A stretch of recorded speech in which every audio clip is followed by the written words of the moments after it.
नमस्कार, स्वागत है आपका स्त्री वितरित राय में। आज का जो हमारा वीडियो रहने वाला है वो हम लोग महेश कुमार वनमाल भारत का भूगोल, जो पुस्तक का नाम है हमारा, ठीक है, जो कि आपका यूपीएससी एसएससी इसके साथ साथ ही आप कोई भी कॉम्पिटिशन का एग्जाम देने जा रहे हैं तो आपको ये काम आएगा, ठीक है। भारत का भूगोल जो कि महेश कुमार वनमाल द्वारा लिखा गया है, इसमें आपका पूरा जियोग्राफी कवर हो जाता है। तो इसका पहला जो अध्याय है भारत की भौगोलिक अवस्थिति, इसका हम लोग आज स्टार्ट करने जा रहे हैं, ठीक है। तो आप लोग इसको बाकायदे देखते रहिए, साथ ही साथ आप लोग कोशिश करिए कि आप लोग इसका नोट्स भी बना लीजिए, ठीक है। तो आइए टाइम ना ख़राब करते हुए हम अपने टॉपिक पे आते हैं, ठीक है। इसके अंतर्गत मैं आप लोगों को कुछ मेन पॉइंट, ठीक है, कुछ मेन नहीं सारे मेन पॉइंट, ठीक है, जो भी आपके लिए इंपॉर्टेंट होने वाले हैं सबको मैं बताने वाला हूँ। तो उसी के हिसाब से आप लोग अपना नोट्स बनाते रहिएगा। सबसे पहले जान लीजिए कि भारत को आर्यभट्ट के नाम से जानते हैं। क्यों जानते हैं भारत को आर्यभट्ट के नाम से? तो उत्तर भारत में बसने वाले आर्यों के नाम पर इसको भारत को जो है आर्यभट्ट के नाम पे जानते हैं, ठीक है। अब उत्तर भारत कौन सा है तो याद रखिएगा। जैसे कि हम लोग भारत का मैप देख लेते हैं, ठीक है। मान लीजिए एक एग्जाम्पल से समझिए कि ये हमारा भारत का मैप है, ठीक है, ये हमारा भारत है। तो हम लोग इसे ईस्ट कहते हैं, इसे क्या कहते हैं वेस्ट कहते हैं, इसे नॉर्थ कहते हैं और इसे क्या कहते हैं साउथ, ठीक है। तो यहाँ बोला क्या उत्तर भारत में बसने वाले, ठीक है। तो आप लोग को पता है कि देखिए भारत कर्क रेखा के द्वारा दो भागों में से बटा हुआ है, ठीक है। जो कर्क रेखा है मैं बताऊंगा कर्क रेखा क्या होता है, कैसे बताए, ये सब मैं बताऊंगा, ठीक है। लेकिन अभी आप सिंपल वे में समझिए कि भारत जो है कर्क रेखा के द्वारा दो भागों में बटा हुआ है। एक को दक्षिणी भारत कहते हैं, नीचे वाले को दक्षिणी भारत कहते हैं और ऊपर वाले को उत्तरी भारत के नाम से जानते हैं, ठीक है। तो इस उत्तरी भारत में बसने वाले जो लोग थे, ठीक है, इनको क्या कहते थे, आर्य के नाम से जानते थे, ठीक है। इनको क्या कहते थे, आर्य के नाम से हम लोग जानते थे, ठीक है। तो इन्हीं आर्यों के नाम पर इस जो देश को है, इस पूरे संपूर्ण देश को हम लोग आर्यावर्त कहते थे। क्या कहते थे, आर्यावर्त के नाम से जानने लगे, ठीक है। इतना समझ में आया आप लोग को? चलिए आगे देख लेते हैं। फिर आर्यवर्त के बाद धीरे धीरे इस देश को भारतवर्ष के नाम से जाना जाने लगा। अब बात करते हैं, पहला नाम भारत का क्या पड़ा, आर्यवर्त, दूसरा नाम क्या पड़ा, भारतवर्ष। अब देखिए भारतवर्ष क्यों कहते हैं, देखिए जो आर्य लोग थे इनके जो शक्तिशाली राजा थे, ठीक है, जो इनके राज करते थे उनका नाम क्या था, भरत था, ठीक है। क्या नाम था उनका, भरत था। और भरत के नाम पर ही इस देश को भारतवर्ष के नाम से जाना जाने लगा, ठीक है। तो आप लोग को दो नाम क्लियर हुआ कि भारत को आर्यवर्त और भारत को भारतवर्ष के नाम से क्यों जानते हैं, ये आपको क्लियर हो गया होगा। आइए अगला टॉपिक देखते हैं। वैदिक कार्यों का निवास स्थान सिंधु नदी घाटी में था, ठीक है। तो याद रखिएगा वैदिक कार्यों का निवास स्थान कहाँ था, सिंधु नदी। देखिए ये भारत है, ठीक है, और ये जो पाकिस्तान पड़ता है यहाँ पे हमारा कुछ सिंधु नदी इस तरह से होकर जाता है, ठीक है। तो ये जो सिंधु नदी है, ठीक है, इसी सिंधु नदी को, ठीक है, के किनारे जो है क्या करते थे वैदिक आर्य लोग, ठीक, आर्य लोग क्या करते थे, निवास करते थे, ठीक है। तो जब ईरानी लोग भारत में प्रवेश किए व्यापार करने के उद्देश्य से या फिर आक्रमण करने के उद्देश्य से, तो उन्होंने इस नदी को, जिसको सिंधु नदी अभी हम लोग कहते हैं, अभी क्या कहते हैं इस नदी को हम लोग सिंधु नदी कहते हैं, उन्होंने इस नदी को हिंदू नदी कहा। क्या कहा कि यह हिंदू नदी है, ठीक है। तथा इस देश को उन्होंने क्या कहा, हिंदुस्तान कहा। हिंदू नदी के नाम पे इस देश को हिंदुस्तान कहा। क्यों, क्योंकि आर्य लोग तो हिंदू नदी के किनारे बस रहे थे, जिसको हम लोग सिंधु नदी अभी कहते हैं। तो उन्होंने इस नाम पे पूरे देश का नाम रख दिया हिंदुस्तान। तो आप लोग को पता चला कि भारत को हिंदुस्तान क्यों कहते हैं। अब आगे देख लीजिए, यूनानियों ने इस नदी को इंडस कहा, ठीक है। उसके बाद ये ईरानी लोग आए, उन्होंने इसे हिंदू नदी कहा और इस देश को हिंदुस्तान कहा। उसके बाद जब यूनानी लोग आते हैं इस देश में, तो उन्होंने सिंधु नदी, जो सिंधु नदी है, इसको उन्होंने इंडस कहा, कहा कि ये इंडस रिवर है। क्या है, इंडस रिवर है। और इंडस रिवर के नाम पे इस पूरी कंट्री को उन्होंने क्या कहा, इंडिया कहा। तो आप लोग को समझ में आया होगा। आप लोग ये जान लीजिएगा कि भारत को आर्यवर्त, भारत को भारतवर्ष, ईरानी के ये जो है हिंदुस्तान और इंडिया क्यों कहते हैं, ये चारों चीज़ आप लोग को क्लियर हो गया होगा, ठीक है। इसी के साथ आइए हम लोग आगे बढ़ते हैं। इसके आगे हमारा जो टॉप पॉइंट है वो हमारा अवस्थिति एवं विस्तार के बारे में हम लोग देख लेते हैं, ठीक है। तो भारत का जो अवस्थिति है वो एशिया महाद्वीप, कहाँ पे है, एशिया महाद्वीप, यानी याद रखिएगा। मान लीजिए ये हमारा क्या है, ग्लोब है, ठीक है, ग्लोब यानी पूरा अर्थ है, ठीक है, पृथ्वी है, ठीक है। अब पृथ्वी को हम लोग ग्लोब के माध्यम से दर्शाते हैं। तो यहाँ मान लीजिए यहाँ पे हमारा कुछ एशिया महाद्वीप है, ठीक है, ऐसे मान लेते हैं कि यहाँ पे हमारा क्या है, एशिया महाद्वीप है, ठीक। क्या बोल रहा है, बोल रहा है एशिया महाद्वीप के दक्षिणी मध्य भाग में, कौन सा दक्षिणी मध्य भाग, तो मैंने आपको बताया था कि इधर की दिशा को ईस्ट कहते हैं, इधर साउथ यानी दक्षिणी, तो दक्षिणी यानी कि नीचे की बात कर रहा है, ठीक है। दक्षिणी और क्या मध्य भाग यानी दक्षिण में जो एशिया महाद्वीप है उसका मध्य भाग में कहीं पे भारत क्या है स्थित है, इस तरह से, ठीक है।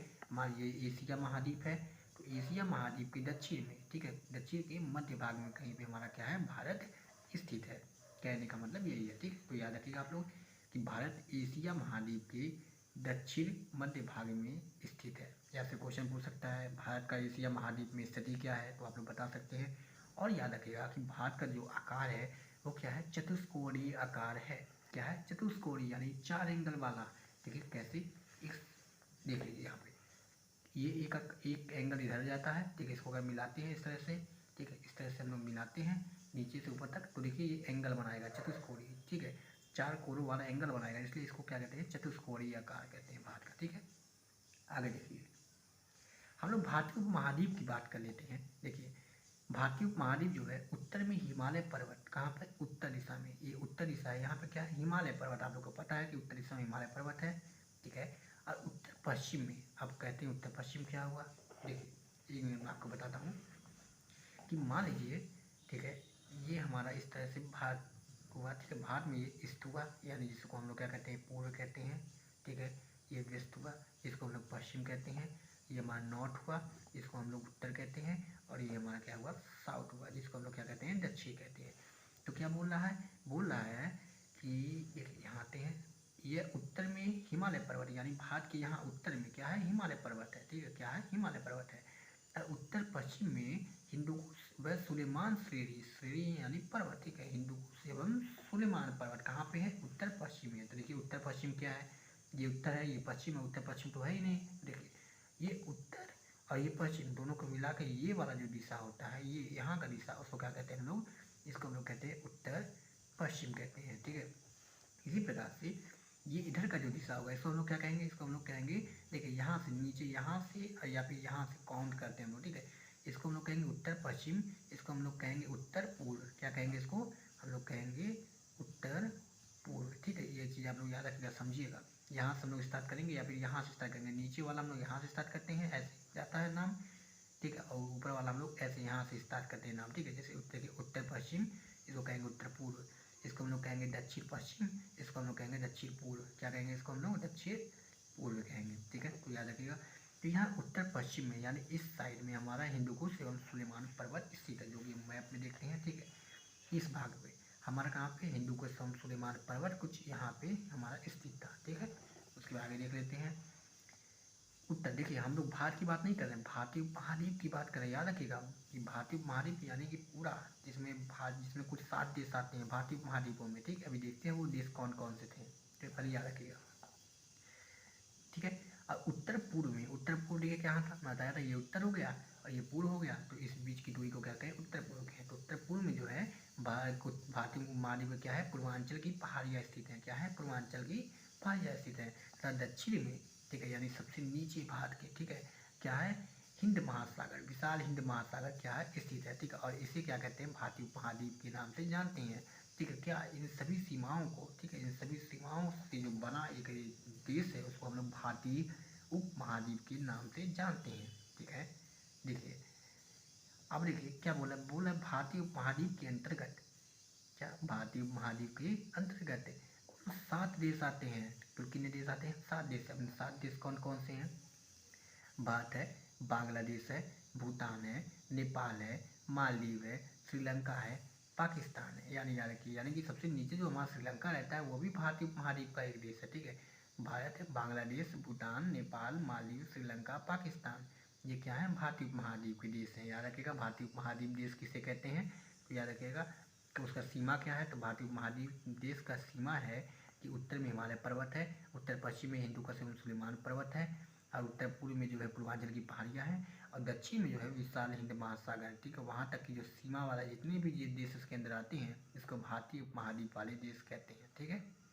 अब देखिए बोल रहा है क्षेत्रफल की दृष्टि से, इसको याद रखिएगा आप, तो भारतीय उपमहाद्वीप में कौन कौन से देश शामिल है, ठीक है, ये आपका बहुत प्रमुख है।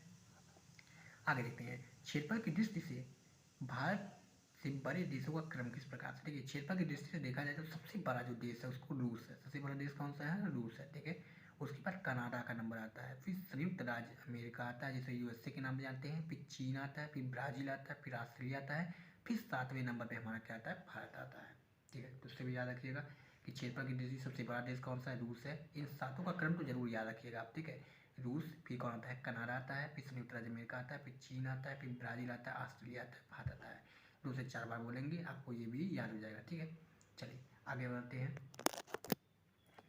चलिए अब आगे समझ लेते हैं। देखिए आगे बोला है कि भारत अक्षांशीय एवं देशांतरित दृष्टि से क्रमशः उत्तरी गोलार्ध व पूर्वी गोलार्ध में स्थित है। अब इस पॉइंट को समझिए, क्या बोला है, भारत अक्षांशीय दृष्टि से और देशांतरित दृष्टि से। ठीक है, समझिए अक्षांशीय दृष्टि और देशांतरित दृष्टि क्या होता है। ठीक है, ये हमारा ग्लोब है। ठीक है, माना ये हमारा ग्लोब है। ग्लोब में देखिए जो रेखा जो हमारा इस तरह से लेता हुआ जाता है, रेखा याद रखिएगा, लेता हुआ रेखा इस तरह से जो जाता है। ठीक है, इसको हम लोग क्या कहते हैं, इसको हम लोग इंग्लिश में लैटिट्यूड, लेता हुआ यानी लैटिट्यूड कहते हैं। क्या कहते हैं, लैटिट्यूड। और हिंदी में क्या कहते हैं, इसको हम लोग अक्षांश रेखा के नाम से जानते हैं। ठीक है, और ये जो हमारे इस प्रकार से रेखा जो जाता है, हमारा खड़ी रेखा जो हमारी जाती है, ठीक है, इस प्रकार से इसको हम लोग क्या कहते हैं, लॉन्गिट्यूड। हिंदी इंग्लिश में कहते हैं लॉन्गिट्यूड और हिंदी में कहते हैं देशांतर रेखा। ठीक है, तो याद रखिए यही बोल रहा है कि भारत अक्षांशीय दृष्टि से, क्या बोला, अक्षांशीय दृष्टि यानी कि जो लेता हुआ रेखा है, ठीक है, इसकी दृष्टि कहाँ पे स्थित है। ठीक है, देखिए क्या बोला, बोला कि भारत अक्षांशीय दृष्टि से, ठीक है, जो है कहाँ, उत्तरी गोलार्ध में है। ठीक है, कहाँ पे है, उत्तरी गोलार्ध में। तो देखिए अक्षांशीय दृष्टि से भारत क्या है, उत्तरी गोलार्ध में, यानी भारत इस उत्तरी गोलार्ध में, यानी ये देखिए गोलार्ध 2 प्रकार से हुआ। देखिए इस गोले को बीचों बीच काट दिया किसने, भूमध्य रेखा ने। ठीक है, याद रखिएगा भूमध्य रेखा एक ग्लोब की पृथ्वी के ऐसे बीचों बीच जाती है। ठीक है, तो इसको क्या कहते हैं, भूमध्य रेखा। ठीक है, यानी इक्वेटर इंग्लिश में कहते हैं इसको। ठीक है, भूमध्य रेखा के नाम से इसको हम जानते हैं। ठीक है, ये गया। ठीक है, छोड़िए। फिर उसके बाद इसके नीचे के इस भाग को क्या कहते हैं, दक्षिणी गोलार्ध कहते हैं, और ऊपर के भाग को क्या कहते हैं, उत्तरी गोलार्ध कहते हैं। ठीक है, ठीक है, और इधर के जो भाग है इसको क्या कहते हैं, पूर्वी गोलार्ध कहते हैं, और इधर के भाग को क्या कहेंगे हम लोग, दक्षिणी गोलार्ध कहेंगे। ठीक है, दिशा के अनुसार, इसमें तो कुछ समझना ही नहीं है। ये उत्तरी गोलार्ध हुआ, ये दक्षिणी गोलार्ध हुआ, ये पूर्वी गोलार्ध हुआ, ये दक्षिणी गोलार्ध है। तो छांस दृष्टि से देखिए जो इस पूरा ये लेता हुआ है देखा है, इसकी दृष्टि से भारत उत्तरी गोलार्ध में, यानी कि इधर कहीं पे स्थित है भारत। ठीक है, उसके बाद क्या बोल रहा है, फिर बोल रहा है कि देशांतरित दृष्टि से भारत जो है पूर्वी गोलार्ध में स्थित है, यानी कि इस लंबी लाइन के अगर देखा जाए तो इसकी दृष्टि से भारत क्या है, पूर्वी, यानी कि किस इधर स्थित है। इससे हमें पता चला कि भारत ऊपर स्थित है। ठीक है, ऊपर कहीं स्थित है, और कहाँ पे स्थित है, इधर कहीं स्थित है, पूर्व में कहीं स्थित है, यानी कि भारत कहीं यहाँ पे स्थित है। ठीक है, फिर मैं आपको भारत की स्थिति इसने बताया कि भारत जो है, ठीक है, 1 मिनट रुक जाइए, भारत जो है, ठीक है, क्या अक्षांशीय दृष्टि से, ठीक है, उत्तरी गोलार्ध में, ठीक है, यानी ऊपर कहीं, ठीक है, और क्या देशांतरित दृष्टि से, यानी ऐसे इस लाइन में पूर्वी यहाँ कहीं स्थित है। इस समय पता चला। ठीक है, तो बस यही समझना था, आप समझ लिए होंगे। आगे देखते हैं, बाकी जो चीज़ ना समझ आए आप लोग कमेंट बॉक्स में बताइए, हम उसको और भी क्लियर करने का को प्रयास करेंगे। ठीक है, भारत की मुख्य भूमि दक्षिण से उत्तर, कहाँ पे, भारत की जो मुख्य भूमि है, भारत मुख्य भूमि भारत की क्या है, यहाँ से लेके यहाँ तक, ये जो पूरा मैप आपको दिख रहा है, ठीक है, इसको क्या कहते हैं, ये भारत की मुख्य भूमि है। ये बोला है कि भारत की मुख्य भूमि जो है दक्षिण, ये दक्षिण दिशा है, दक्षिण से कहाँ पे, उत्तर, दक्षिण से उत्तर, ठीक है, की जो स्थिति है, ठीक है, वो क्या, 8 डिग्री। देखिए इसको 8 ये डिग्री कहते हैं, इसको 4 कहते हैं, और इसको क्या कहते हैं, इस लाइन को हम लोग मिनट के नाम से जानते हैं। ठीक है, ये चीज़ याद रखिएगा आप लोग, इस लाइन को हम लोग मिनट पढ़ते हैं, और इस डबल लाइन को हम लोग सेकेंड पढ़ते हैं। ठीक है, इधर याद रखिएगा, और इस लाइन को हम लोग डिग्री पढ़ते हैं। इसको याद रखिएगा, लिख लीजिएगा कहीं पे आप लोग, नहीं तो बाद में भूल सकते हैं। ठीक है, याद रखिएगा भारत की जो मुख्य भूमि है, ठीक है, जैसे ग्लोब में आपको मैं बता रहा हूँ ये क्या है। देखिए हमारा जैसे ग्लोब होता है, ठीक है, तो ग्लोब में होता है, हम किसी चीज़ को जानने के लिए जो हमारी रेखाएं जाती हैं, जैसे हमारे अक्षांश रेखाएं ऐसे जाती हैं। ठीक है, तो कुछ अक्षांश रेखाएं 0 डिग्री पर होती हैं, कुछ 1 डिग्री की होती हैं, फिर कुछ 2 डिग्री पर होती हैं, ऐसे ऐसे डिग्री पे सब हमारी रेखाएं क्या होती हैं, पती होती हैं। ठीक है, तो इसी तरह से ये भी कुछ होता है। तो किसी भी देश का स्थिति पता करने के लिए कि वो कहाँ पे स्थित है, ठीक है, तो हम लोग इन इन बिंदुओं का क्या करते हैं, अध्ययन करते हैं। ठीक है, इन बिंदुओं के माध्यम से, जैसे कि मैं बोल लिया कि भारत जो है, देखिए इस प्रकार से अगर मैं बोल लिया कि भारत की मुख्य भूमि जो है दक्षिण से, ठीक है, दक्षिण से उत्तर की जो है 8 डिग्री 4 मिनट से लेकर 37 डिग्री 6 मिनट तक की है, कहाँ से, दक्षिण से उत्तर की। ठीक है, और जो है और क्या बोल रहे हैं, एवं पश्चिम से पूर्व, यानी पश्चिम से पूर्व कि जो भारत की मुख्य भूमि वो कितनी है, 68 डिग्री 60 मिनट से 97 डिग्री 25 मिनट, ठीक है। ठीक, इतना मैं बोल दिया। तो आप लोग ग्लोब में जाएंगे, ठीक है। अब ग्लोब में जाते ही आप लोग सर्च करें, आप ग्लोब में देखेंगे, ग्लोब में तो आपका पूरा लिखा रहता है कि ये कितनी डिग्री है, ये कितना डिग्री है, ये कितना डिग्री है, ये कितना डिग्री है। तो आपको बोला कि भारत की जो दक्षिणी बिंदु 8 डिग्री 4 मिनट पे, तो आप देखेंगे 8 डिग्री 4 मिनट कहाँ है, तो आपको कहीं यहाँ कहीं आएगा। आप जान जाएंगे कि भारत की सीमा यहाँ शुरू होती है। फिर बोला कि दक्षिण में इतना है और उत्तर में क्या है, 37 डिग्री 6 मिनट है। तो दक्षिण में आप देखेंगे 37 डिग्री 6 मिनट कहाँ है, तो आपको यहाँ मिल गया। तो आप जान जाएंगे भारत की मुख्य भूमि जो है यहाँ से यहाँ तक की है। फिर इसी तरह से पश्चिम की बोल दिया, ये जान गए, पूर्व की बोल ये जान गए, तो आप लोग पता चल जाएगा कि भारत कहाँ पे स्थित है। तो ये किसी देश को, ठीक है, सॉरी मैंने आपको दिखा, मैं ध्यान नहीं दिया कि आपको दिख नहीं रहा है, ठीक है। देखिए मैं ये कह रहा था कि मान लीजिए ग्लोब हुआ, ठीक है। तो ग्लोब में यदि हमसे बोला कि भारत की मुख्य भूमि जो है दक्षिण में क्या है, यहाँ कहीं पे 8 डिग्री 4 मिनट पे स्थित है, तो हम लोग ग्लोब पे जाएंगे, देखेंगे 8 डिग्री 4 मिनट कहाँ है, यहाँ पे है। हमें पता चला है भारत की स्थिति यहाँ शुरू हुई। फिर बोला कि उत्तर में जो है 37 डिग्री 6 मिनट है, तो हम देखेंगे उत्तर में 37 डिग्री 6 मिनट कहाँ है, तो यहाँ पे मिला। तो हम जान जाएंगे कि भारत की मुख्य भूमि यहाँ से लेकर यहाँ तक की है। दक्षिण में इस तरह बताया, पूर्व में से बताया, तो हम लोग जान जाएंगे ना कि भारत की मुख्य भूमि कहाँ से कहाँ तक है।